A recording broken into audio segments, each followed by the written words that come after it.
Ayan, hello po sa ating lahat. Kuya Val ay may sinabi nga po sa kanyang live.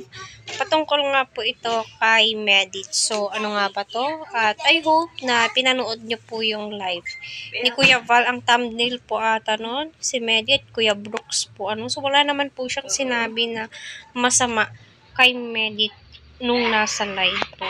So, hello po sa ating lahat. Tilay na i-involve ang pangalan nga po ni Med.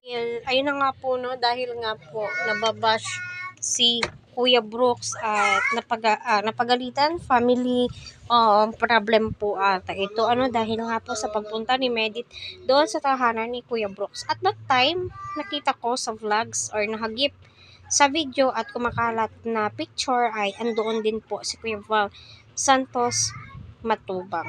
So para sa akin wala naman pong ginawang masama si Medit doon, dahil kasama niya naman po ang sponsor po at napakadami po nila doon. Andoon po si Ate Lorny, Sir Red Robino at ng iba pa. So inhale, exhale, so kailangan din po na ipagtanggol din po yung side ni Medit at nakapagpaliwanag na po siya. At sa mga nangbabash at nagda-drop name po ang mga supporters ni Medit, mga DJ daw po ang nag-involve sa names ni Midet kay Kuya Brooks. So alam naman po nating lahat kung ano po yung mga nagawa po nila.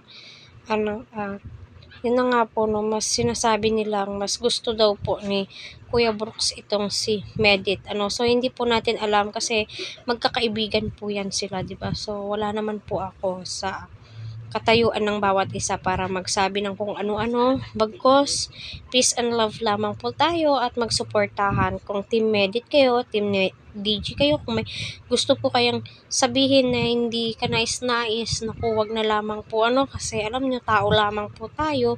At wag po natin husgahan yung mga taong wala naman pong kinalaman at wala naman pong kasalanan, di po ba? So, sa live po ni Kuya Val ay kita naman po natin na nasabi nga po niya doon andoon nga po si Medit at ang mga sponsor, bakit pa nga doon.